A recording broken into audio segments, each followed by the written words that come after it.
Bonjour à tous, avec l'aide de Dieu, nous allons étudier le Rambam, les lois de Xela Vaveda, les lois d'un voleur. On a déjà appris dans le chapitre précédent que lorsque quelqu'un a volé quelque chose, il doit rendre l'objet lui-même.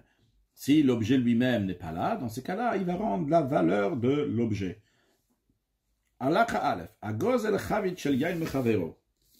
Celui qui vole un tonneau de vin de son ami, Varisha vadina bishat Xela. Au moment du vol, ce tonneau vaut 1 dinar. Vehuka. Le prix a augmenté etzlo lorsque c'était chez le voleur. Ve'amda be'arba, et maintenant, le prix est de 4 dinarim. Shiber et echavito shataota, si le voleur, en plus de la première action qu'il a fait, donc de vol, maintenant il a fait encore une autre action. Ça soit qu'il a cassé le tonneau, ou bien qu'il a bu le vin qu'il y avait dans le tonneau, ou mechara, ou bien qu'il a vendu ce tonneau, netana bematana, ou bien qu'il a donné en cadeau à quelqu'un, achar sheuka, après que le prix a augmenté. Eh bien, vu que maintenant c'est à cause de lui qu'il ne peut pas rendre l'objet même au propriétaire, il devra rendre la valeur de l'objet. Quelle valeur il doit rendre? Mais Shalem Arba, il doit rendre la valeur de 4 dinarim kishat otsa mina olam, comme au moment, entre guillemets, le départ du monde, donc ce tonneau donc est parti, a été vendu, a été bu, etc., qui valait 4 dinarim. Chez Elohim Nicha, parce que s'il avait laissé le tonneau tel qu'il était, qu'est-ce qu'il aurait dû faire? Il aurait dû rendre le tonneau lui-même au propriétaire. Et les propriétaires auraient reçu 4 dinarim. Le tonneau lui-même serait réparti au propriétaire. Le fait maintenant qu'il a fait perdre au propriétaire 4 dinarim, il doit rembourser 4 dinarim. Maintenant, dans un cas où toujours lorsqu'il a volé, ça valait 1 dinar, et il a laissé chez lui, ça s'est cassé tout seul, Nishberamelea, au Avda, ou qu'elle a été perdue, sans que lui, il a fait une action sur ce tonneau pour pas que le tonneau lui-même va être rendu au propriétaire. Il n'a rien fait, mais concrètement, il ne peut plus le rendre au propriétaire. Mais Shalem dinar, kishatak zela, dans ces cas-là, il rendra seulement 1 dinar comme l'objet, la valeur de l'objet au moment du vol. Halachabet, haïta shava bishatak zela arba. Maintenant, dans le cas au moment où le voleur a volé, ce tonneau valait 4 dinarim. Bishatotsa mina olam, au moment où ce tonneau a fait un départ du monde, il est parti de chez le voleur qu'il a bu, qu'il a cassé, ou qu'il a vendu, ou qu'il a donné en cadeau.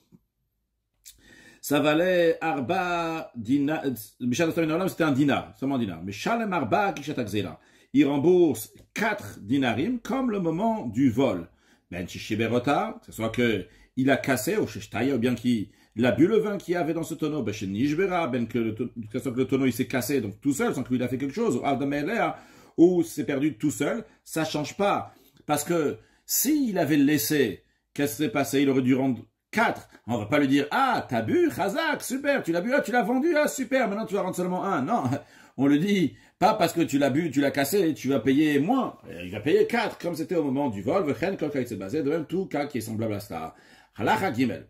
Agozel chotal sheishbo chamishim tmarim. Celui qui vole à un ustensile, on va appeler ça donc un panier dans lequel il y a 50 dates. Donc, chez Imacher Achot al Kulokachat, si on vend un seul coup tout ce panier, Imacher Betisha, il va être vendu à 9 dinarim. Ou chez Imacher Achat Achat. Par contre, s'il va être vendu un par un, c'est-à-dire tu vas prendre chaque date qui est à l'intérieur, donc c'est 50 dates, tu vas les vendre à l'unité. Imacher Basara, là, ça sera vendu et tu vas gagner 10 dinarim.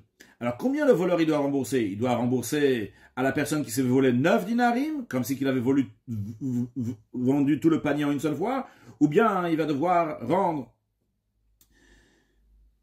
10 dinarim. Alors, la réponse, elle est Eino Meshalem la Tisha. Il rembourse uniquement 9 dinarim. La personne qui s'est fait voler ne peut pas lui dire moi, personnellement, j'aurais vendu à l'unité. Et donc, j'aurais gagné 10. De même, la loi, donc quelqu'un qui a endommagé ce panier rempli de dates, qui paye donc le prix si on avait vendu en gros. De même, tout cas semblable à cela, mais tout ça, benir c'est hediot, dans les biens de quelqu'un d'ordinaire. Ça veut dire toi et moi, donc des gens qui sont ordinaires, non pas pour le Bet Hamikdash, pour le temple, avalbe hegdesh. Mais en ce qui concerne les choses qui ont été consacrées pour le temple, einoken, la loi n'est pas comme ça. Elle a seulement si quelqu'un, il a pris un chotal shaltmarim, un panier de dates qui appartient au temple, dans lequel il y avait par exemple donc 50 dates, et si on va les vendre à l'unité, on va en faire 10 dinarim, et si on va les vendre en gros, on va avoir 9 dinarim. Lui, mais Shalem Asara, c'est pour le temple, il va devoir payer 10 dinarim. Car lorsqu'il s'agit du temple, on est plus strict, on dit qu'il faut payer 10. Halacha Dalet, Gazal Behema Veiskina. S'il a volé un animal, et l'animal a vieilli, au elle a maigri de manière qu'elle ne peut plus revenir à son état initial, ou bien que Gazal Avadim, il a volé des serviteurs cananéens, Viiskinu, et ils ont vieilli, au ou bien qu'ils ont maigri de manière qu'ils ne peuvent plus revenir à leur état initial, par exemple, des maladies qui sont irrémédiables, ou chez Gazal, Madbeya, Venizdak, ou bien qu'il a volé une pièce, et elle a été fondue, donc il ne peut pas l'utiliser maintenant, Psaloa Malek, ou bien s'il a volé une pièce, mais le roi a rendu invalide cette pièce, donc on ne peut pas l'utiliser, ou chez Gazal Perodvir, ou bien qu'il a volé des fruits, et tous ces fruits ont pourri, ou chez Gazal Yain Ve'echmitz, ou bien qu'il a volé du vin, et il a tourné à Rezeki. Mi chez Gazal Kli ou Shvaro, c'est considéré comme quelqu'un qui a volé un ustensile et il a cassé, il doit garder les bris de l'ustensile, et il doit payer plein pot le prix de l'ustensile. Donc ici aussi, il doit garder ce serviteur, il doit garder cet animal, il doit garder donc cette pièce-là, et il va donner le prix de cet serviteur, de cet animal, de cette pièce à la personne qui s'est fait voler. Maintenant, comment il va payer? Il va payer par rapport à la valeur actuelle ou la valeur du moment du vol? Réponse, mais Shalem Kishat Akzela, il va payer comme le moment du vol. Ah, Valim Gazal Beima Vavadim. Mais s'il a volé un animal, serviteur, avec Kachash ou Kachachef Shalazor, ils ont maigri, mais ils peuvent retrouver leur état initial. Chez Gazal Madbeya, ou bien qu'il a volé une pièce. Et ça a été invalidé dans ce pays, dans cette contrée, dans l'endroit où il est, mais dans l'autre pays, dans l'autre contrée, à un autre endroit, on peut oui utiliser cette pièce. Chez Gazal Perodvir, ou bien qu'il a volé des fruits, et seulement une partie des fruits ont pourri, Turuma Venitmet, ou bien qu'il a volé de la Teruma, donc la dîme qui est donnée au Kohen, et qui doit rester dans un état de pureté qu'on puisse la manger, et concrètement, donc elle est devenue impure, et on ne peut plus la manger. Chez Gazal Chametz, ou bien qu'il a volé du Chametz, et une fois qu'il a volé le Chametz, tout Pesach est passé, donc on n'a pas le droit de profiter de ce Chametz après Pesach, ou bien qu'il a volé un animal, et il y a une transgression qui a été faite avec cet animal, que par exemple elle s'est accouplée avec un être humain, ou bien qu'ils l'ont servi pour l'idolâtrie, au chenif c'est la milikarev, ou bien qu'il a eu un défaut physique, et qu'on ne peut pas l'amener sur l'autel, sur le misbéach, pour l'offrir, ou bien qu'elle a fait quelque chose, qu'elle a tué donc un être humain, et donc on doit la lapider, donc c'est un shor aniskal, donc on ne peut pas profiter de ce taureau-là. Donc ils sont tels qu'ils sont, mais juste qu'il y a un problème dessus. Le shor aniskal, il existe là exactement comme au moment du vol, juste que concrètement on n'a pas le droit d'en profiter parce que il doit être lapidé. Ou bien quand tu as volé de la tourma et elle est devenue impure, la tourma c'est exactement la même, juste elle est impure, mais la quantité, ce que tu vois à l'œil nu c'est exactement la même chose, de la même manière pour le chametz, c'est-à-dire de la même manière pour l'animal qu'on a fait une transgression. Eh bien dans tous ces cas-là, Omerlo, le voleur lui dit Areshal Khalefanecha, écoute, ce que je t'ai volé c'est devant toi, Omar Zirota Beatzma, et il rend la chose telle qu'elle est, et il n'a pas besoin de rembourser donc ce qui était perdu à cause de la période qui était chez lui, que par exemple le taureau est devenu un shor aniskal, ou bien que le serviteur il a maigri, il peut le faire regrossir après. Halachai, amen, varima mourir, dans quel cas s'applique que le voleur, il n'a pas besoin de rembourser, il lui dit juste Areshal Khalefaner, il dit au propriétaire, écoute, ce que je t'ai volé, tu l'as, reprends la chose, l'objet, l'animal tel qu'il est. Mais chez Herziretaxela, dans le cas, il ramène cet objet-là. Seulement quoi que cet objet-là, il est problématique, parce qu'il ne peut pas en profiter, le propriétaire, mais concrètement, il l'a ramené. Dans ce cas-là, il dit Areshal Khalefaner, voilà, ton animal est devant toi, ton objet est devant toi, prends-le tel qu'il est. Aval, Nisefa Xela ou Avda. Mais si ce qu'il a volé a été brûlé, ou elle a été perdue, en effet, c'est après qu'elle est devenue interdit d'en profiter. Par exemple, si on va prendre un des cas qu'on a vu avant, et le Chametz qui a traversé tout Pessah, qu'on ne peut pas en profiter. Et maintenant, le voleur, il dit, ah oui, je te rends, mais j'ai plus ce Chametz là, je ne peux pas te le rendre. Alors, s'il ne peut pas rendre le Chametz lui-même, donc par exemple ce pain-là lui-même, parce que ça a été volé ou ça a été perdu, eh bien, là, il doit lui rendre l'argent comme au moment du vol. Bien que, il peut dire, de toute façon, il ne pouvait pas en profiter. À quoi ça sert? Non, si tu ramènes l'objet, tu as ramené l'objet, tu n'as pas ramené l'objet, eh bien, tu dois rembourser la valeur de l'objet. Le fichas, c'est la raison pour laquelle, basé sur ce raisonnement-là, que vu que le voleur, il doit rembourser s'il n'amène pas l'objet lui-même, c'est la raison pour laquelle, si après que cet animal, ou ce pain, ou cette touma, elle est devenue interdit d'en profiter. Et le propriétaire, donc, qui s'est fait voler, il l'a amené au tribunal et lui a dit, voilà, tu m'as volé ci et ça, rends-le-moi. Lui, il a nié. Venishba, il a juré que non, pas du tout, il n'a pas pris ce chametz, il n'a pas pris cette touma, il n'a pas pris cet animal, il a juré. Et après, il a avoué qu'il a menti. Eh bien, il a la loi d'un voleur qu'il a juré en vain sur la chose qu'on lui a demandé, et que donc Chayav le Shalem Keren, il doit rembourser le capital, évidemment. Deuxièmement, il doit rembourser aussi Chomesh, un cinquième. C'est-à-dire, si c'est par exemple quelque chose qui valait 100 euros, il doit rajouter encore 25 euros. Donc, un cinquième, ce qu'on appelle 1000 bar à l'extérieur. C'est que quand tu vas prendre 125, ces 25-là, donc, seront un cinquième de ce qu'il faut rembourser. Et en plus de ça, il doit aussi amener des Hacham, un sacrifice expiatoire. Comme toute personne qui a nié donc un vol, il a juré en vain et après il a avoué qu'il avait volé, il doit lui rendre. Et a priori, ce vol-là, maintenant, il vaut plus rien du tout. Par exemple, le Hametz qui a passé Pessah, ou cette Touma-là qui est devenue impure, qu'on ne peut pas la manger. Et qu'est-ce qu'il va faire? De toute façon, qu'est-ce qu'il va rendre au propriétaire? Le propriétaire ne pourra rien faire avec. Ça ne change pas. Du moment où il n'a pas rendu l'objet, eh bien, il doit rendre la valeur de l'objet. Alors, Ram me dit, même s'il a nié, donc, cet objet-là qui vaut rien du tout, du moment où il a nié cet objet-là, ça veut dire, il a dit, je ne veux pas te rembourser cet objet lui-même, eh bien, il doit rembourser la somme de l'objet ou de l'animal, etc., comme on a vu, les choses qu'on a vues dans la Chadalet. Halacha vav, hagozel be'ema. Quelqu'un qui vole un animal, venasa le amasa. Qu'est-ce qu'il a fait avec cet animal-là? Il a mis une charge dessus, ou rachavalea, ou il a chevauché dessus, ou charajba, ou bien il a labouré la terre, son champ avec, au dashba, ou bien il a foulé ses céréales avec ses bases, ou quelque chose de similaire à ça, il a utilisé pour ses besoins. Verzir, elle est bien allée après, il a ramené à ses propriétaires.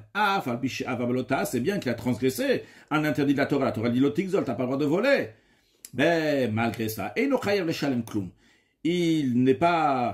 n'a pas besoin de payer, il n'est pas tenu à payer quoi que ce soit. Parce que il n'a pas causé de perte, il n'a pas amaigri l'animal. Donc il a ramené le vol tel qu'il était.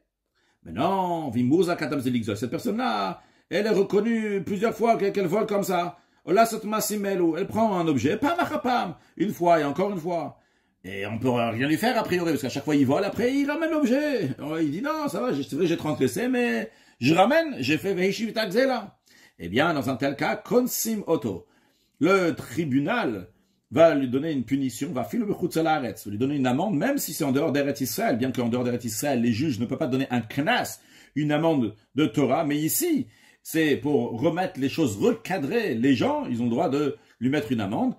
Veshamin Asachar.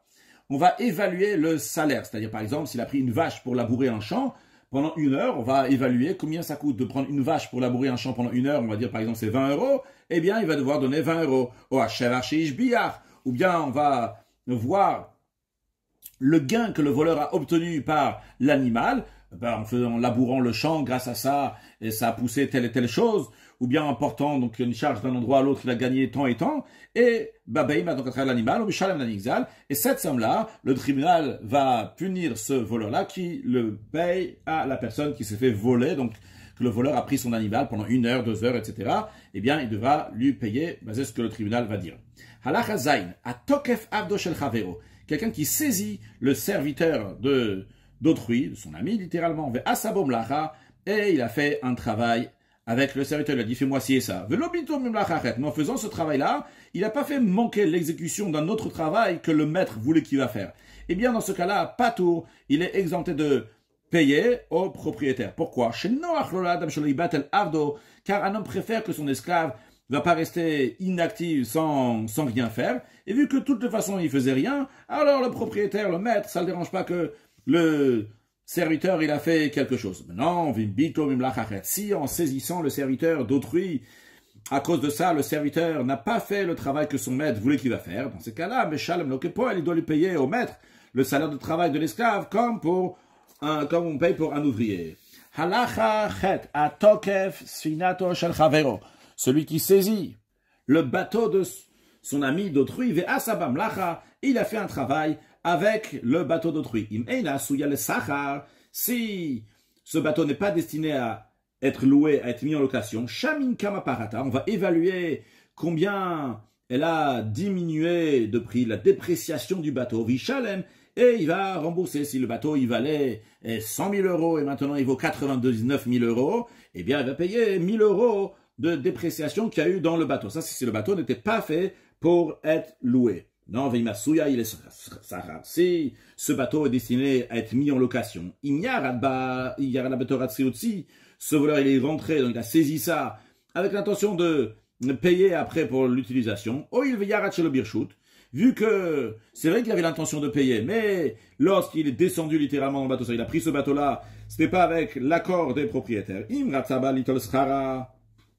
Le propriétaire, il va décider qu'est-ce qu'il préfère prendre du voleur. Est-ce qu'il veut prendre donc le salaire comme si c'était une location? Par exemple, imaginons que la location coûte 1500 euros, la dépréciation seulement 1000 euros, et donc le propriétaire il préfère prendre 1500 euros. Eh bien, Notel, il prend donc le salaire à 1500 euros. Ratsa, little prata. Si le propriétaire du bateau, il veut prendre uniquement la dépréciation, par exemple, que la dépréciation était de 1500 euros et que le salaire donc, pour prendre ce bateau-là, c'était 1000 euros, eh bien, Notel, il prend la dépréciation, donc qui est plus cher. Maintenant, si celui qui a saisi ce bateau-là, lorsqu'il a pris ça, c'était pas pour payer plus tard, mais c'était en tant que voleur, Notena Prat, quoi qu'il arrive, donc il va donner de la dépréciation, comme la loi du voleur qu'on a pris au début de cette halakha, halakha chet. Donc il ne veut pas lui dire, je préfère que tu me donnes le salaire de la location, même si c'est plus cher, même tout ce cas qui est semblable à cela. Halakha tet, hadar bachatse chavero shel midato, celui qui a vu la cour de son ami, il est parti habiter là-bas sans son consentement. Alors, si cette cour-là, elle n'est pas faite pour mettre en location, et celui qui est rentré là-bas pour habiter dans la cour, il n'a pas besoin de payer le propriétaire. Bien que cette personne-là qui s'est incrustée dans la cour d'autrui, lui, en général, il paye quand il va ailleurs dans une cour. Il a besoin de payer, donc il est en location, il cherche des endroits où louer. Et donc, le fait qu'il n'a pas dû avoir besoin de louer parce qu'il était dans la cour de l'autre, il a gagné de l'argent. Il n'a pas dépensé pour louer ailleurs. Eh bien, quand même, il ne paye pas. Pourquoi? Chez Zenen, parce que celui-là, il a profité. Celui qui, en général, il paye pour la location dans une cour, lui, il a profité. Et l'autre, le propriétaire, il n'a rien perdu, vu que, de toute façon, il ne met pas sa cour en location. Si la cour, elle est faite pour mettre en location, même si cette personne-là qui rentrait dans la cour, lui, c'est pas son habitude d'aller chercher de location, il a où dormir déjà, juste comme ça, il est venu là-bas, eh bien, il doit quand même payer le propriétaire. Pourquoi? Parce que il a fait perdre de l'argent, parce que les gens, ils sont passés dans cette cour, ils disent, ah tiens, il y a déjà quelqu'un là-bas, on peut pas la prendre en location. Quelqu'un, il avait de la laine blanche, et aussi des ingrédients de teinture, donc qui étaient chouines, qui étaient trempés dans l'eau. Donc la laine était trempée dans l'eau, et elle est prête, donc ce qu'il faut faire maintenant, c'est l'atteindre. Quelqu'un est venu, il a pris cette laine, qui était trempée dans l'eau, et il a pris la teinture, et il l'a mis sur la laine. Et c'était Shelomida Travero, sans le consentement de cette personne-là, du propriétaire de la laine et de la teinture. Alors, il doit rembourser maintenant aussi bien, a priori, la teinture et aussi bien la laine. Alors, comment il fait ça? Mais Shalem lo dme mashiv sil bat samer. Le Ram, il dit, ce qu'il va payer donc la dépréciation qu'il y a eu dans cette laine. Cette laine qui était blanche valait plus cher que cette laine maintenant qui a été teinte. Maintenant, en ce qui concerne les ingrédients qui étaient donc pour faire cette peinture, pour faire cette teinte, les ingrédients de teinture, ça, il va pas lui payer. Il va pas lui payer donc ce gain qui s'est rajouté, donc des ingrédients qui est sur la laine. On considère que les ingrédients qui étaient dans la marmite, ingrédients de teinture, et qui sont partis maintenant sur la laine, il les a rendus, vu qu'il a rendu au propriétaire cette laine avec la teinture dessus, c'est comme si cette teinture se trouvait dans la marmite avec tout le reste de la teinture. Comme ça, on peut considérer en tous les cas cette teinture. Et c'est la raison pour laquelle on ne peut pas dire, écoute, tu as pris de la teinture de là-bas, maintenant tu dois la rembourser. Parce que peut-être c'est considéré qu'il a rendu la teinture. Mais comme c'est un peut-être, si on n'est pas sûr de dire est-ce qu'il doit rembourser la teinture, ou bien la teinture, il a remboursé bien qu'elle est sec, elle se trouve sur la laine. Si la victime, non celui qui en a pris, c'est cette laine et cette teinture, il a pris de cette personne qui lui a peint la laine, il a teint la laine, il a pris donc de l'argent, on ne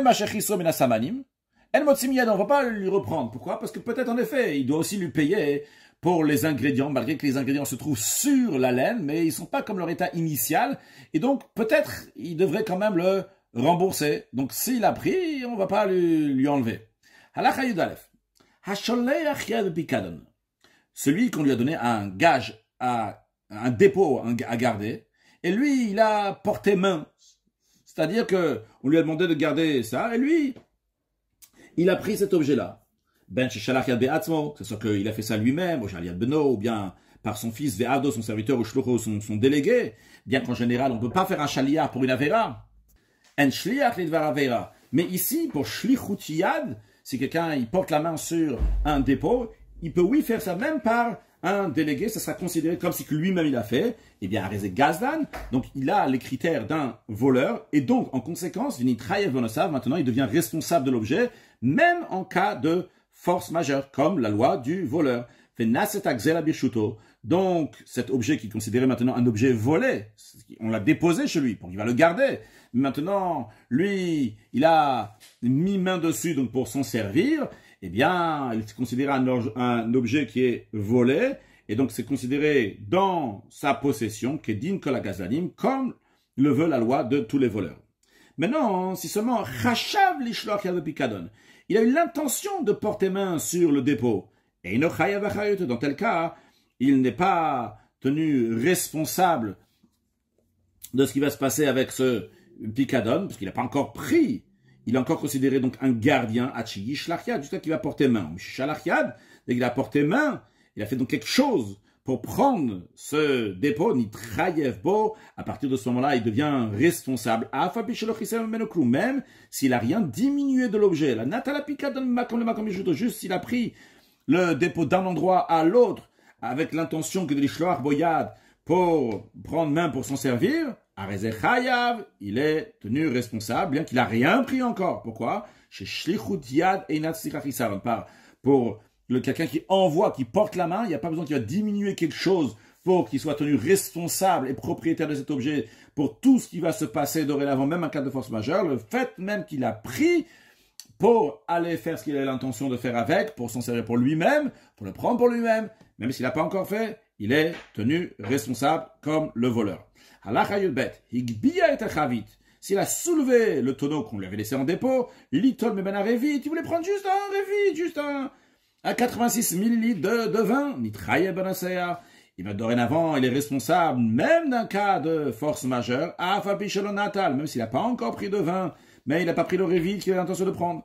Aval, akis. Mais si il a soulevé une bourse dans laquelle se trouvent des pièces d'argent, l'itol meno dinar, lui, il veut prendre juste un seul dinar, une seule pièce d'argent de cette bourse. C'est quoi la différence de la bourse ou du tonneau de vin? La différence, elle est que dans le vin, tout le vin, il est rattaché. Mais dans la bourse, il y a plusieurs pièces qui sont séparées les uns des autres. Les caillottes, c'est bakis, quelque chose de similaire dans la bourse. Mais le principe, il est que c'est des choses qui ne sont pas un seul corps, qui ne sont pas tous rattachés ensemble. Eh bien, ça fait c'est un doute. Est-ce qu'il est responsable de toute la bourse, parce qu'il avait l'intention de prendre un dinar, il est responsable de toute la bourse, ou bien qu'il est responsable uniquement du dinar qu'il avait l'intention de prendre? Halacha Yud Gimel. Ayu perot mufkadim betzo. Si on lui a laissé des fruits en dépôt qu'il va les garder, venatan miktsatan, et il a pris uniquement une partie des fruits. Eino chayav elabachayut perot shenatal. Il est responsable uniquement des fruits qu'il a pris. Que s'ils vont être perdus, donc même dans le cas de force majeure, eh bien, il devra rembourser la valeur au propriétaire. Ou charapikadon, le reste donc, du dépôt des fruits, à Mounabim, comment qui est resté à sa place, qu'il n'a pas pris, qu'il n'a pas soulevé,